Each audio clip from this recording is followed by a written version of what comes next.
ડોલતી નાવમાં કોઈ કોણ બેહે, તો કોક બુદ્ધિ વગર ના હોય બેહે. પણ વસે જ્યાં એક ગુજરાતી ત્યાં સદાકાળ ગુજરાત. ડોનાલ્ડ ટ્રમ્પે હાંજે વાળું કર્યું, સવારે વણેલા ગાંઠિયા આવ્યા. ગાંઠિયા આપણે એવા લોહીમાં પડી ગયા છે. આપણું ગુજરાતી કોઈ પણ બે પાન થઈને પડી જાય તો એકવાર ગાંઠિયાનું કાણું કાઢીને વરાળ નાખી દો એટલે એકવાર જવાબ આપે. એ ફાઇનલ વાત છે. હા, સવારે વણેલા ગાંઠિયા આવ્યા કે ઓટીસ ટીસ કે ધીસીસ વણેલા ગાંઠિયા તો ખાતા એને. પછી અમેરિકા જઈને બોલ્યા, કોણ કે છે ગુજરાતમાં શિક્ષણનો અભાવ છે? ગુજરાતમાં સવારે ગાંઠિયા ભણેલા આવે છે. કઈ જેવી તેવી વાત છે. અને બેનો માતાઓ માટે સુવર્ણ યુગ છે અત્યારે. હા, ચૂલા ફૂકવા પડતા હતા, એ મોદી સાહેબ ના પ્રતાપે બંધ થયા. હા, ગેસ ના ચૂલા આવી ગયા. ઘેરે ઘેરે માટીના ચૂલા હતા ને, હવે કેવું પડશે ઘેરે ઘેરે ગેસ ના ચૂલા. હવે છોકરા છોકરી જોવા જાય છે, છોકરી વાળા કહે છે કે અમારી દીકરી કામ નહીં કરે. કીધું આઈ છે ખાઈ તો લે ને, અને ચીપિયા બનાવી, બીજું શું કરવું.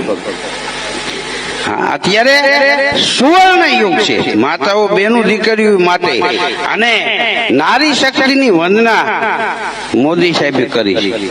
હા, નારી તું નારાયણી, નારી નરની ખાણ, નારી એ નર નિપજા, ધ્રુવ પ્રહલાદ સમાન. આપણા માટે અટાણે સુવર્ણ યુગ હાલી રહ્યો છે. તો 7 તારીખ 5મા મહિનાની તેથી એક દિવસ તમે વેલા જાગજો અને કમળમાં મતદાન કરી આવજો. 90% નહીં હોય, 100% કમળમાં મતદાન થવું જોઈએ.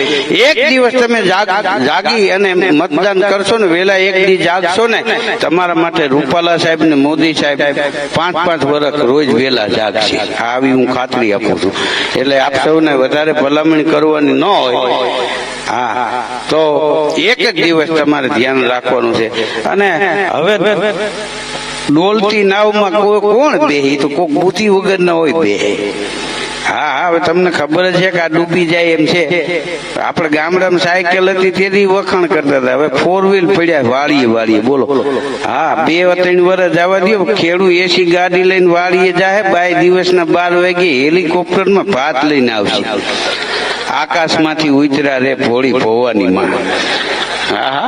ઉતરા એવા નો ઉતરા. હરકુલિયસ ને હીરો સાયકલ હોય સાહેબ તો લોકો જોવા આવતા.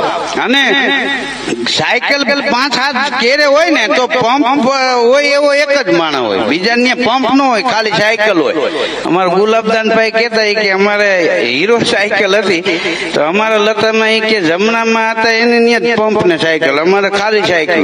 તો કે અમારે હવા ભરવા એને ઘેરે જવું પડે, 2-3 ઓછી થાય એટલે. તો કે અમને જમણામાં કકલાવી લેતા તો એમ બોલતા નહીં, કારણ કે હવા ભરવાનું નથી. હા, તો એ કે અમારે હવા ભરવી હોય તો ત્યાં અમે જાય ને તો લાકડાની ડેલી તો અડધી બારી જ ખોલે, આખો ડેલો તો ખોલે નહીં. અને એમાં સાયકલ ટપાડવાની. પછી એક ભાઈ વાલ ગોલો ફિટ કરે ને એક હવા ભરતો હોય ને કે 8 પંપ મારે ને તો જમનામાં કે બતા હવે થોડીક અમારા છોકરાઓ સારું રાખજો. આવો સમય હતો. અને અત્યારે તમે જો ગામડું હોય શહેર હોય, એક મહાનગર થી માંડી અને દરિયાકાંઠાના ગામડા સુધી આપણા દેશનો વિકાસ થઈ રહ્યો છે. ગામડું નહીં, મીઠું પકવતા અગરિયાના દીકરા દીકરી ભણતરથી વંચિત ન રહી જાય એની આપણી સરકારે ધ્યાન રાખી છે. અને બરફ જેવી ગ્રાન્ટ આવતી પેલા. હા, 1.5 લાખ પાસ થયા હોય તો અહીંયા 2000 પૂગતા ઓગળતી જ આવી. બરફને તમે ઢાંકી દો તો ઓગળે જાય. આ મોદી સાહેબ એવા આવ્યા કે મંદિરમાં રાજભોગ ધરાવ્યો હોય એવી ગ્રાન્ટ લેવાય. હા, મંદિરમાં રાજભોગ ધરાવ્યો હોય દર્શન કરાય, કોઈથી ખવાય નહીં. વિદ્યાર્થી ભણતો હોય તેની સ્કોલરશીપ આવે એ વિદ્યાર્થીના ખાતામાં જ જમા થાય, એના બાપુજી એમાંથી આઠા લઈ લો શકે. એટલે મોદી સાહેબ ભેગા આપ સૌ જોડાઈ જાઓ. અને મોદી સાહેબ કહે છે કે આ બધો મારો પરિવાર છે તો આપણે એના પરિવારના બની જાઓ અને કમળને મતદાન આપો. અને ફરીવાર મોદી સાહેબ વડાપ્રધાન બને ને આપણે વિદેશની વિઝા લેવા નહીં જવું પડે, વિદેશ વાળા ભારતની વિઝા લેવા લાઈનમાં ઉભા રહે. આ જેવી તેવી વાત નથી.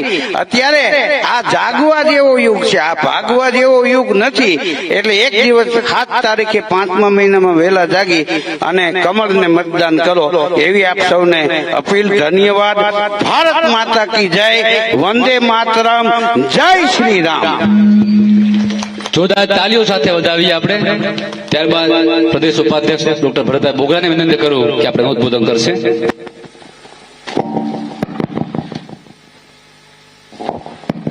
રામ રામ બધાને. હવે ધીમે ધીમે રામ રામ નો હાલે. બે હાથ ઊંચા કરીને હું બોલાવું જય શ્રી રામ એટલે એકારે જોરદાર જય શ્રી રામ બોલાવજો. જય શ્રી રામ. ભારત માતા કી.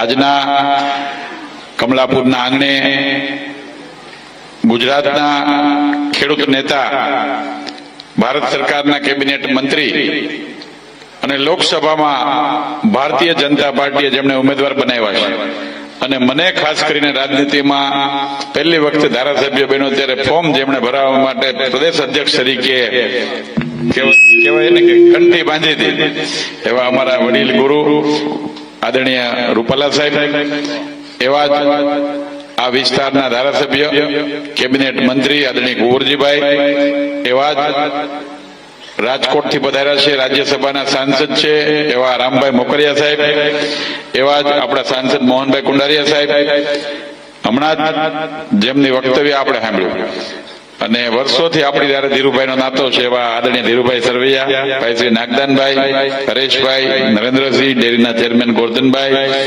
પૂર્વ ધારાસભ્ય રાજકોટથી ભાઈ શ્રી લાખાભાઈ, ભીખાભાઈ, મંચ ઉપરના સૌ આગેવાનો અને વિશાળ સંખ્યામાં ઉપસ્થિત કમલાપુર જિલ્લા પંચાયત સીટમાં ગામના સૌ આગેવાનો અને આસપાસમાંથી પધારેલા સૌ આગેવાનો, વડીલો, બહેનો, માતાઓ. કમલાપુર તો મારી જન્મભૂમિ છે એટલે મારે કઈ વિશેષ તમને કહેવાનું ન હોય, પણ બે વાત ધ્યાનમાં મૂકવી છે મિત્રો, કે આ વખતે એવો સહયોગ આપણને મળ્યો છે કે રાજ્ય સરકારમાં તો આપણા પ્રતિનિધિ કેબિનેટ મંત્રી તરીકે છે, પણ કેન્દ્ર સરકારમાં પણ આપણા પ્રતિનિધિ તરીકે ભારતીય જનતા પાર્ટીએ રૂપાલા સાહેબને રાજકોટના ઉમેદવાર બનાવ્યા છે, તો આપણને દિલ્હીમાંથી પણ મંત્રી તરીકે, સંસદ સભ્ય તરીકે આપણા આગેવાન મળવાના છે. તો ડબલ એન્જિનની સરકારનો ખરા અર્થમાં વિકાસ એ થવાનો છે. વિકાસની બાબતોમાં તો કઈ બાકી નથી, એટલા બધા કામો અને એટલી બધી વાતો થવાની છે. પણ ધીરુભાઈ કીધું ને કે એક બાજુ નરેન્દ્રભાઈ મોદી સાહેબ વડાપ્રધાન બનવાના. આ ચૂંટણી મિત્રો એ ગ્રામ પંચાયતની, તાલુકા પંચાયતની કે વિધાનસભાની નથી. આ ચૂંટણી દેશમાં વડાપ્રધાન કોને બનાવવા એ નક્કી કરવાની ચૂંટણી છે. એક બાજુ 140 કરોડ પરિવારને પોતાનો દેશ માનનાર નરેન્દ્રભાઈ મોદી સાહેબ છે, જેણે 10 વર્ષ સુધી અનેકવિધ વિકાસલક્ષી કામો આપીને આપણી વચ્ચેથી આપણે સાબિત કર્યું છે, દેખાડ્યું છે. અને સામે પક્ષે કોને વડાપ્રધાન બનાવવો એ કોઈ જ નક્કી નથી. એક બાજુ કોંગ્રેસના લોકો એના પરિવારને કેમ હાચવવો, 70 વર્ષમાં કરેલા ભ્રષ્ટાચારના પૈસા કેમ હાચવવા એની વ્યવસ્થામાં પડ્યા છે. બીજી બાજુ ગામડાનો એક ગુજરાતનો પનોતા પુત્ર, એક ગરીબ પરિવારનો દીકરો 140 કરોડ દેશવાસીઓને પોતાનો પરિવાર માનીને હિન્દુસ્તાનની આબરૂ વિશ્વની અંદર કેમ વધે એના માટે રાત દિવસ કામ કરતા વડાપ્રધાન આપણને મળ્યા છે. મિત્રો, ગામમાં જે એક નાના મોટા પ્રશ્નો હોય, આજુબાજુના વિસ્તારના પણ પ્રશ્નો હોય એને ભૂલી અને નરેન્દ્રભાઈ મોદીને વડાપ્રધાન બનાવવા માટેનું આ ચૂંટણીમાં મતદાન કરવાનું છે.